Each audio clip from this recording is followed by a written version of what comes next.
Voici le 10e épisode de notre aventure.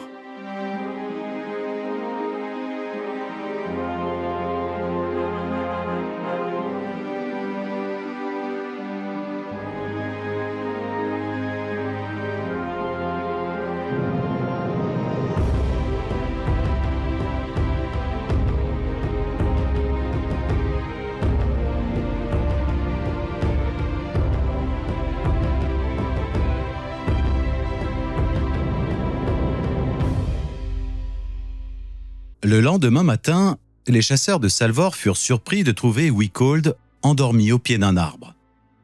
Klaus, le chef du groupe, observait les alentours.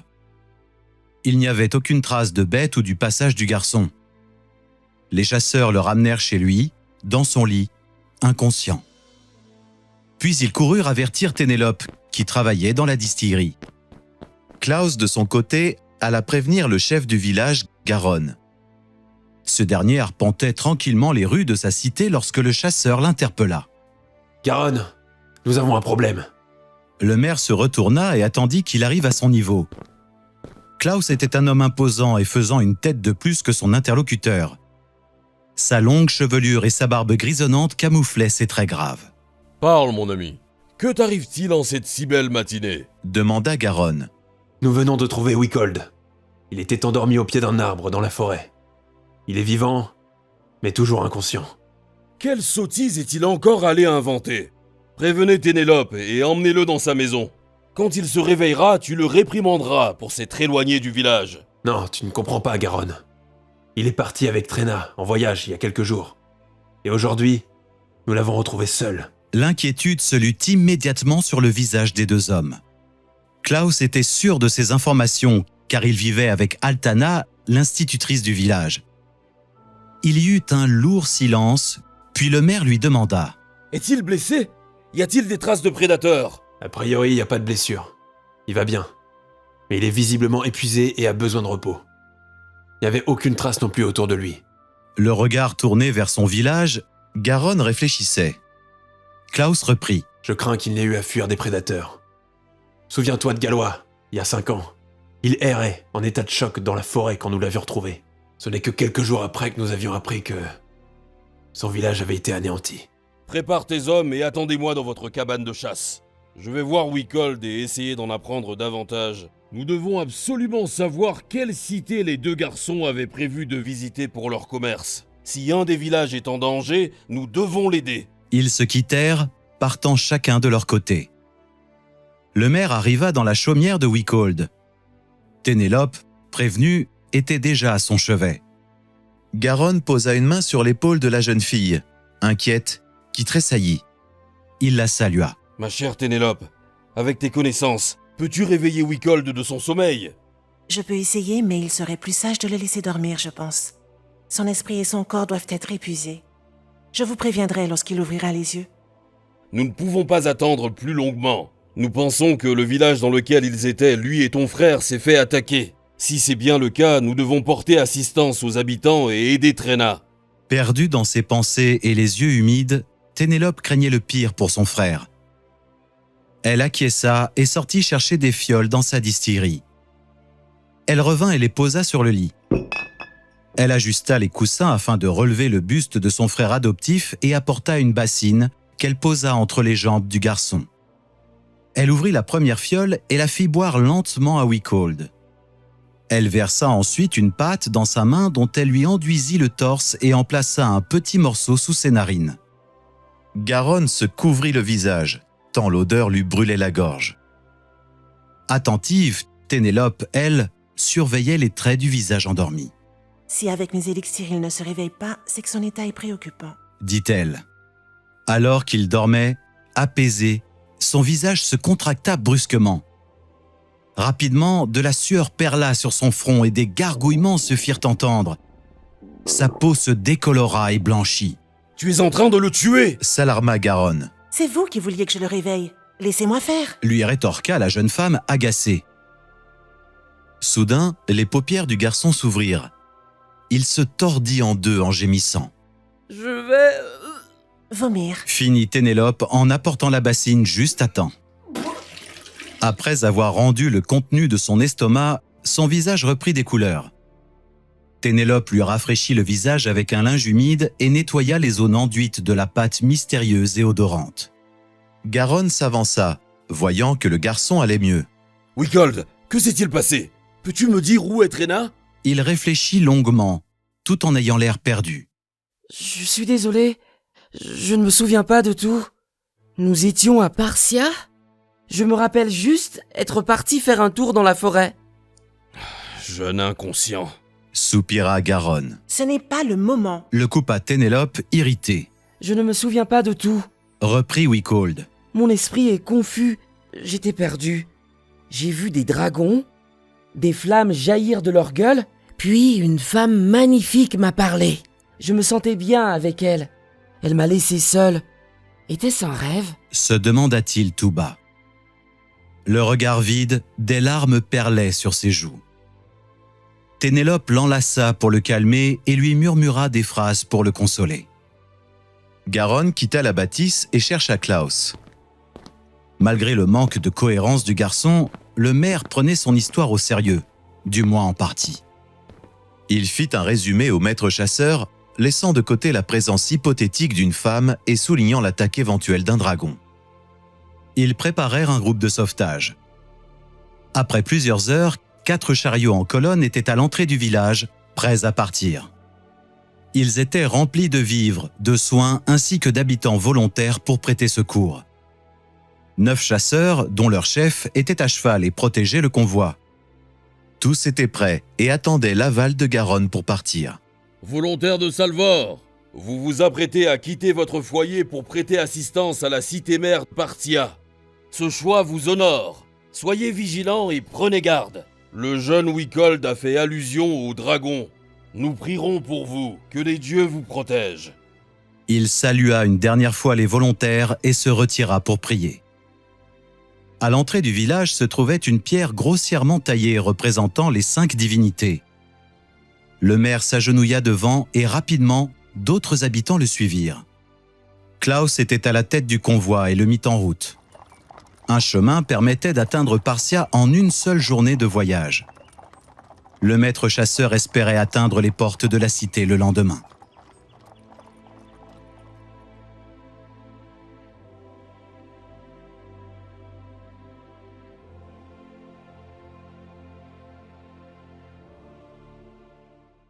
Nous arrivons bientôt au terme de notre histoire avec ce 11e épisode.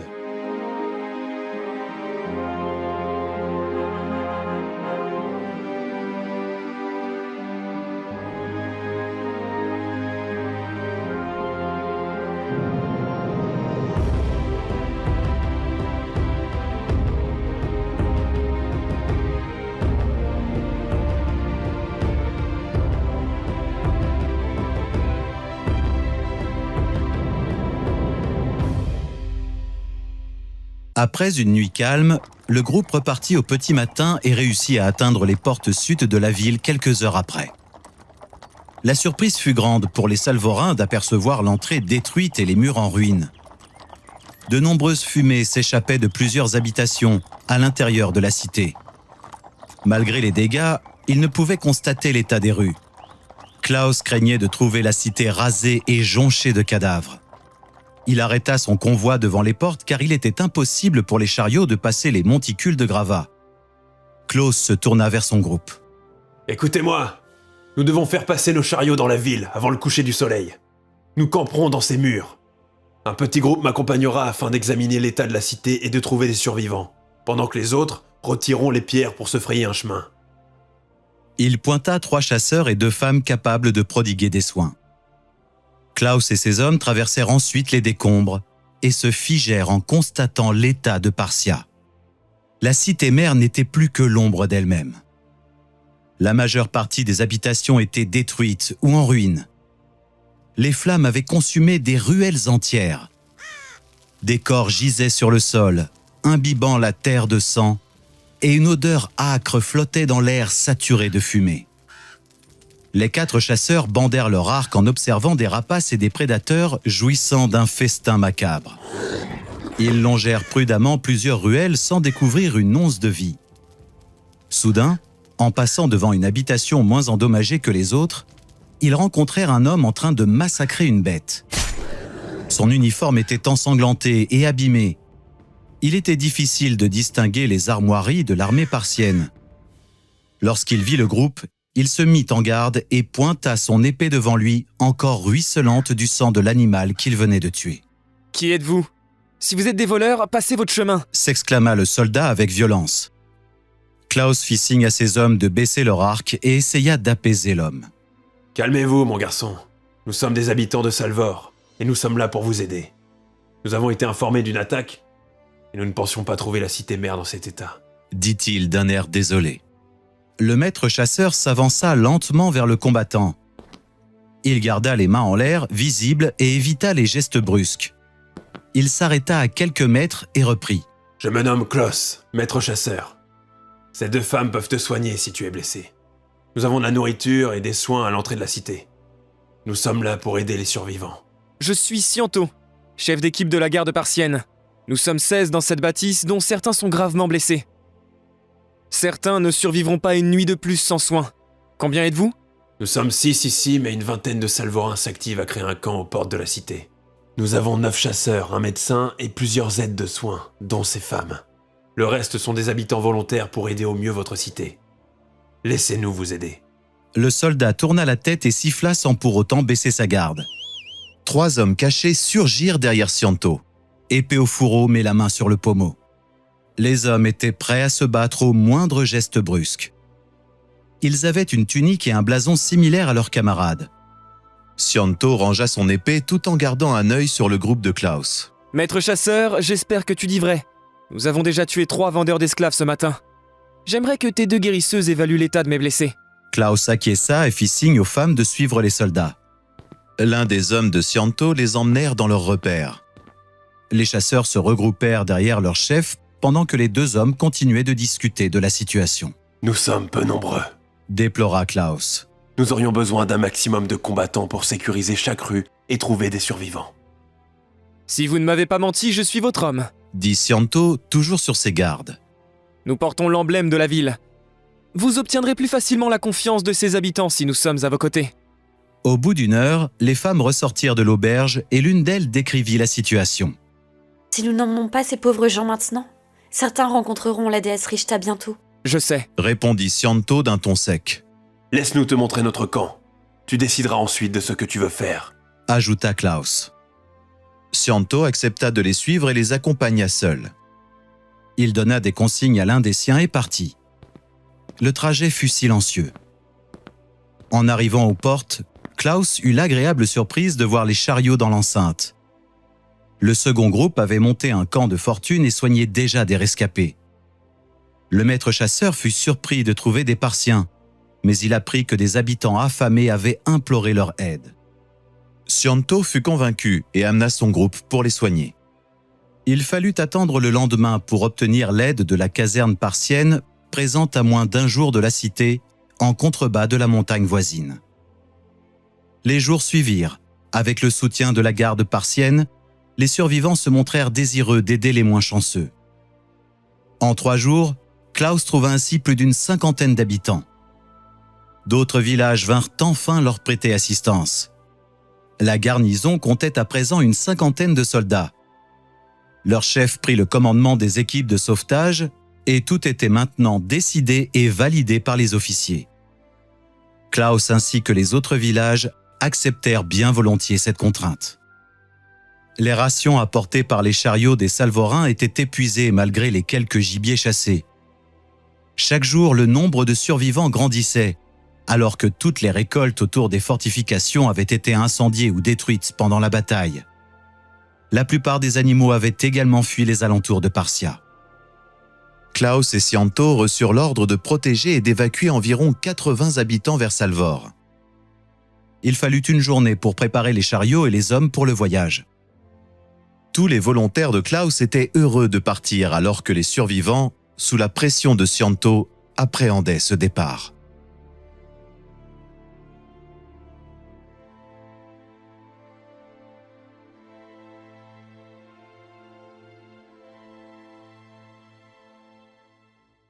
Et voici notre dernier épisode.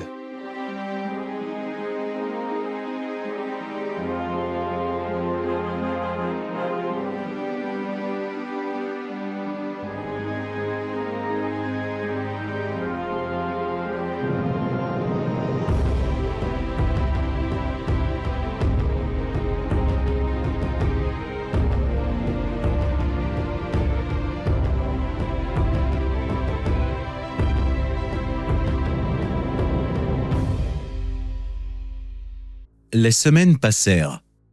Klaus et ses hommes retournèrent 2 fois à Parcia, mais Trena resta introuvable.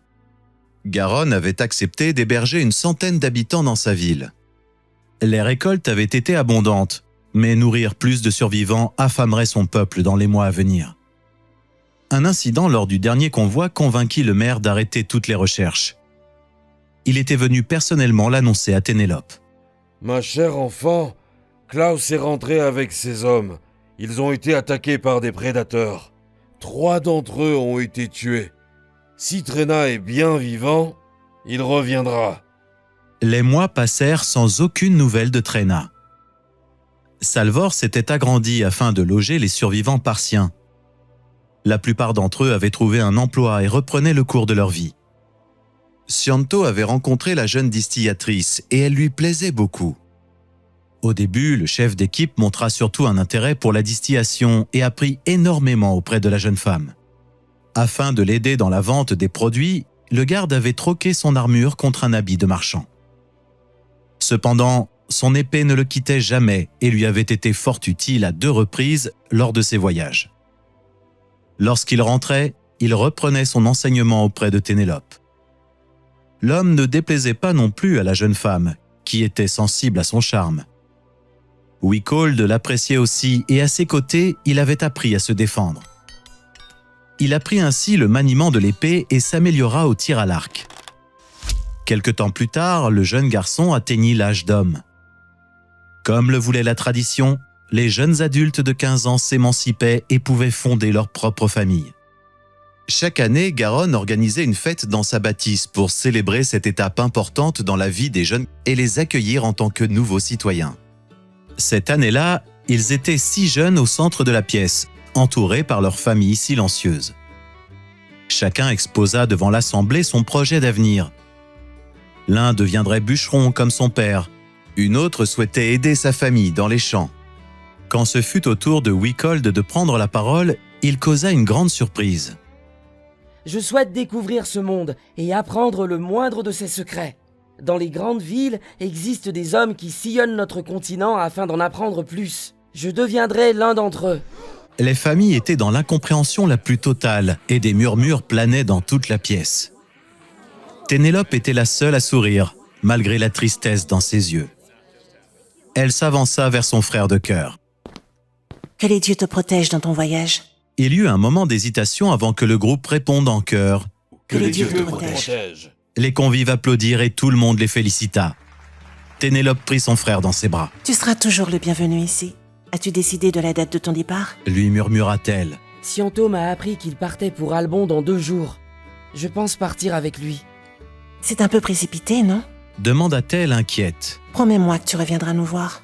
Wickold se retira de son étreinte et posa son front sur celui de Ténélope avant de conclure. Je te fais la promesse devant les dieux de revenir te voir. Et puis, tu as maintenant ce charmant Scianto, ajouta le garçon avec malice en faisant un clin d'œil complice. La fête dura encore quelques heures, puis les habitants retournèrent chez eux. Les 2 jours passèrent et Wickold était fin prêt. Il avait préparé son sac de vivres et avait vendu une partie de ses affaires afin de s'offrir de bonnes chaussures de marche. Scianto lui avait offert une épée courte qu'il portait à la taille. Le matin du départ, les 2 hommes sellèrent leur cheval et partirent en direction d'Albon, situé à l'ouest de Salvor. Le voyage fut tranquille et ils purent atteindre le village après 2 journées de route. Albon était minuscule et comptait moins de 100 habitants. Un lac était au centre du village et quand ils arrivèrent, plusieurs enfants étaient en train de s'y baigner. La plupart des habitants vaquaient à leurs occupations, mais Wickold se demanda quelle était la raison d'un attroupement sur la rive opposée. Une fumée presque transparente sortait de l'un des 6 gigantesques fours que cachait la foule. Derrière l'attroupement se trouvait un immense monticule beige. Wickold demanda à Scianto ce que c'était. Le marchand fut surpris et répondit, amusé. « C'est du sable, voyons, tu n'en as jamais vu ?» En voyant le visage du garçon plein d'interrogations, il ajouta. Au sud du continent se trouve une zone désertique remplie de sable. Ses habitants le collectent pendant que d'autres le transforment en verre. Son doigt pointait le four en activité. La ville est petite, mais survit grâce à la vente de leurs produits. C'est d'ailleurs la raison de ma présence dans ce village. Ténélope manque cruellement de fioles. Le chemin de terre décrivait un cercle qui permettait de faire le tour du lac. Scianto s'arrêta devant une maison à l'apparence d'une boutique et se tourna vers son compagnon. « C'est ici que nous nous séparons. » Wickold descendit et serra une dernière fois la main de son ami. « Prends soin de toi et de Ténélope. Que les dieux vous protègent. » « Tout comme toi, mon ami. » dit Scianto solennellement. « Je prendrai soin de ta sœur, et ne t'en fais pas pour moi. » Il pointa son épée avec un sourire. « Elle a toujours pris soin de moi. » Ils se séparèrent. Wickold était curieux et s'approcha de la foule agglutinée devant les fours. Un homme actionnait un soufflet pendant que deux autres soufflaient du verre dans des tiges de métal. La scène était hypnotisante et le jeune aventurier resta jusqu'à la fin de la fabrication de l'un des objets, qui était un vase. Wickold souhaitait rester dans le village quelque temps afin d'en apprendre plus sur Albon et ce qui l'entourait. Il rencontra un groupe de scientifiques au bord du lac qui l'envoyèrent trouver leur mère. Il se nommait Pogo et il bavardait avec un autre homme quand Wickold s'approcha et les salua. « Bonjour, je me nomme Wickold, nouvel explorateur des terres de ce continent. Je souhaite rester quelque temps dans votre village afin de noter mes découvertes et d'en apprendre plus sur vos coutumes. J'ai peu d'argent et souhaite proposer mes services en échange d'un toit et d'un repas chaud. » Bien le bonjour, aventurier. Tu peux sûrement gagner quelques trillions en allant aider les artisans. Ce faisant, Pogo lui montra plusieurs maisons. Je parlais justement avec mon ami de notre cruel manque de main-d'œuvre. Merci pour votre aide. Wickold trouva facilement un emploi. Il était logé et nourri en échange de ses services. Il réalisait les tâches d'un groupe de façonneurs de verre. Le matin, il se levait tôt pour explorer les alentours d'Albon avant d'aider les artisans. La plupart du temps, il était invité à souper chez des habitants qui souhaitaient le rencontrer. La présence d'un explorateur avait fait le tour d'Albon. Les habitants aimaient raconter leurs anecdotes et l'histoire de leur ville. En rentrant le soir, le jeune aventurier écrivait sur quelques feuilles les récits importants ou ses découvertes. Il resta 2 mois à Albon, puis partit en direction d'un autre village. Il remercia chaleureusement les habitants avant de partir, accompagnant un commerçant dans son chariot. Les scientifiques de la ville, ravis de compter un aventurier dans leurs visiteurs, lui offrirent un livre vierge afin de pouvoir y noter ses récits. Il les salua une dernière fois avant leur départ et, ravi d'aller à la découverte d'autres merveilles, il pressa son nouveau livre contre sa poitrine, impatient d'y retranscrire toutes ses futures trouvailles.